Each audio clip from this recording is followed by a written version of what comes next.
मैं हूँ कुंभ। प्रत्येक 12 वर्षों पर भारत के 4 प्रदेशों में प्रवाहित 4 नदियों के किनारे मैं अस्तित्व लेता हूँ।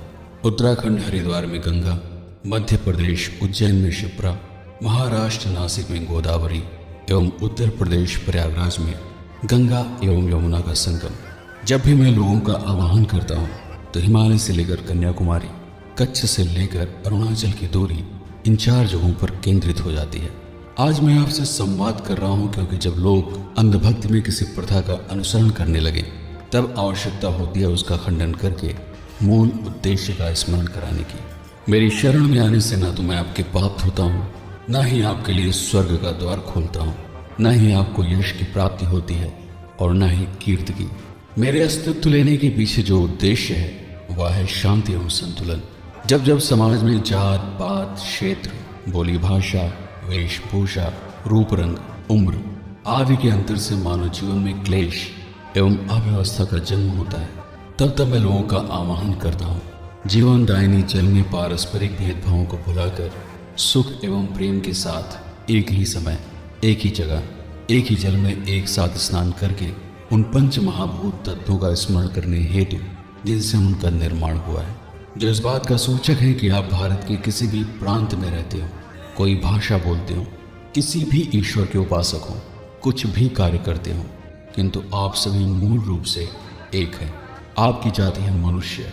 आपके जीवन के 3 उद्देश्य हैं: प्रकृति का संरक्षण, मानवता की भलाई एवं सत्य की खोज। प्रकृति अर्थात वृक्ष, जल, वायु, भूमि, पशु पक्षी, प्रत्येक वह व्यवस्था जो मानव द्वारा निर्मित नहीं है। मानवता अर्थात स्त्री, पुरुष, किन्नर, बच्चे, बूढ़े, जवान, जो किसी भी प्रकार से मनुष्य जाति के सूचक है। सत्य अर्थात आप कौन हैं, आपके अस्तित्व का उद्गम एवं जीवन का उद्देश्य क्या है। निरंतर इसी शोध में लगे रहते हुए समाज एवं परिवार के लिए उत्कृष्ट कार्य करते रहना। कुंभ अर्थात मुझे जानने की यदि जिज्ञासा है तो आपको सम्राट हर्षवर्धन को जानना आवश्यक होगा। गुप्त साम्राज्य के पतन के बाद भारत में राजनीतिक अस्थिरता बनी हुई थी। निरंतर राजाओं का वध किया जा रहा था। आवश्यकता थी एक ऐसे राजा की जो इस अव्यवस्था पर नियंत्रण स्थापित करके एक राजनीतिक स्थिरता प्रदान करे। तब हरियाणा के थानेश्वर नामक स्थान पर पुष्यभूति वंश में 590 ईस्वी प्रांत उस मानव का जन्म हुआ जो 606 से 647 ईस्वी तक सम्राट हर्षवर्धन के नाम से विख्यात हुआ। 41 वर्ष के शासनकाल में राजा हर्षवर्धन ने अपने साम्राज्य का विस्तार संपूर्ण उत्तर भारत पर किया। मात्र पंजाब शेष था। इस कालखंड में भारत प्रबल आर्थिक रूप से विकसित हुआ। धर्म एवं विदेशी व्यापारियों के प्रति सम्मान के भाव ने हर्षवर्धन के चरित्र को सुदूर प्रांतों तक प्रसारित किया। चीनी यात्री वेनसॉन्ग ने अपने लेखों में हर्षवर्धन के अद्भुत प्रभावशाली चरित्र का प्रशंसनीय वर्णन किया है। हर्ष न सिर्फ महान शासक था बल्कि एक उत्कृष्ट वीणावादक एवं नाट्य लेखक भी था। संस्कृत गद्य के महान लेखक एवं कवि बाणभट्ट ने हर्षवर्धन का संपूर्ण जीवन चरित्र हर्ष चरितम में वर्णित किया है। उपलब्ध ऐतिहासिक साक्ष्यों से जो विवरण प्राप्त होता है उसके अनुसार हर्षवर्धन का साम्राज्य मगध, कश्मीर, उत्तराखंड, गुजरात, सिंध, उत्तर प्रदेश, बिहार, असम, मध्य प्रदेश एवं महाराष्ट्र के नासिक तक फैला हुआ था। सभी को एक सूत्र में बांधे रखने एवं व्यापार को पूरे साम्राज्य में समान रूप से विस्तारित करने के लिए एक ऐसे आयोजन की आवश्यकता थी जिसका केंद्रीभूत उद्देश्य व्यापार से अधिक धर्म हो। इस विषय में हर्षवर्धन ने अपने युद्ध एवं शांति मंत्री अवंती, महासेनापति सिंहनाद, मुख्य अधिकारी कुंतल एवं हस्त सेना का मुख्य अधिकारी स्कंदगुप्त की उपस्थिति में महर्षियों से चर्चा की। तब उस सभा में उपस्थित संपूर्ण भारत में भ्रमण कर चुके बाणभट्ट ने एक धार्मिक अनुष्ठान के आयोजन का कायाकल्प प्रस्तुत किया। आयोजन वही सफल होगा जो हर्षवर्धन के फैले हुए साम्राज्य में चारों दिशाओं में समान रूप से आयोजित किया जाए एवं उसकी समयावधि इतनी रखी जाए कि पैदल, बैलगाड़ी, ऊंट एवं घोड़ों से आने वाले यात्री भी उस समय काल में पहुंच सके। इसके साथ ही इस कार्यक्रम को किसी महान पौराणिक वृत्तांत से भी जोड़ना होगा, क्योंकि मात्र धर्म में ही इतनी शक्ति है जो लोगों को एकीकृत कर सकने में सक्षम है। तब उदय हुआ मेरा अर्थात कुंभ का। मेरे नाम एवं मेरी महत्ता का गुणगान करने के लिए बाणभट्ट ने मेरा सृजन समुद्र मंथन के पौराणिक वृत्तांत से जोड़ा।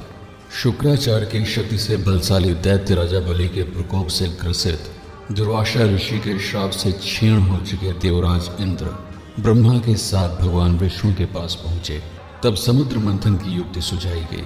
समुद्र मंथन से 14 रत्नों की प्राप्ति हुई, जिसमें से अमृत का कलश अर्थात कुंभ लेकर स्वयं धन्वंतरी जी प्रकट हुए। जब दैत्यों ने उनसे अमृत छीनने का प्रयास किया, तब धन्वंतरी जी ने अमृत को बचाने के लिए उसे 4 स्थानों पर छुपाने का प्रयास किया। हरिद्वार में गंगा नदी, उज्जैन में शिप्रा, नासिक में गोदावरी एवं प्रयागराज में संगम। इस घटनाक्रम के दौरान अमृत की अल्प बूंदों से वहां का जल प्रभावित हो गया, अर्थात जल में दैवीय गुण उत्पन्न हो गए, जिसमें पाप को नष्ट करने की क्षमता के साथ ही मृत्यु के बाद परलोक में स्वर्ग की प्राप्ति संभावित थी। इस पौराणिक कथा के साथ ही मुझे अस्तित्व दिया गया, किंतु यह पौराणिक कथा पूर्ण रूप से अर्थहीन हो ऐसा भी नहीं है। मनुष्य का सकारात्मक रूप अर्थात देवता, नकारात्मक विचार अर्थात राक्षस या दैत्य, इन दोनों का आपसी द्वंद्व अर्थात समुद्र मंथन, मनुष्य का सबसे बड़ा डर अर्थात मृत्यु, मृत्यु का अकाट्य समाधान अमृत, अमृत की प्राप्ति का निमंत्रण अर्थात जनमानस की प्रचंड भीड़, यानी एक सफल आयोजन व्यापारिक दृष्टि से भी और धार्मिक दृष्टि से भी। चीनी यात्री वेनसांग के अनुसार हर्षवर्धन ऐसे आयोजनों में उदार भाव से दान करता था, जिसने कुंभ के आयोजन को और अधिक सफल बनाया। इसने एक साथ कई उद्देश्यों की पूर्ति की। हर्षवर्धन के साम्राज्य का व्यापार बढ़ा। एक विशेष कालखंड में आयोजित होने वाले कुंभ ने हिंदू धर्म को और अधिक दृढ़ता दी, लोगों में एकता एवं सद्भावना की स्थापना हुई और भारत उस कालखंड में एक प्रबल राष्ट्र के रूप में उदय हुआ। 200 सालों तक कुंभ की प्राचीन प्रथा चलती रही, लेकिन इसके पश्चात आदि शंकराचार्य ने इसमें कुछ नियमों एवं सिद्धांतों का समावेश किया, जिसमें अखाड़ों की स्थापना के साथ ही नागा बाबाओं का स्नान आदि प्रथाएं आरंभ की गई। साथ ही कुछ और मान्यताओं को पौराणिक कथाओं से जोड़ा गया, जैसे अमृत का कलश लेकर धन्वंतरी जी 12 दिनों तक भटकते रहे। चूंकि देवताओं का एक दिन पृथ्वी पर 1 वर्ष के बराबर होता है, अतः 12 वर्षों बाद पृथ्वी पर महाकुंभ का आयोजन किया जाता है। इसी के साथ प्रत्येक 3 वर्षों पर कुंभ एवं 6 वर्षों पर अर्ध कुंभ का आयोजन किया गया। आशा है आपको कुंभ का यह ऐतिहासिक और पौराणिक विवरण पसंद आया होगा। वीडियो को लाइक और शेयर करने के साथ ही कमेंट में अपने विचारों को लिखना मत भूलें। जो नए लोग हैं उनसे अनुरोध है चैनल को सब्सक्राइब कर लें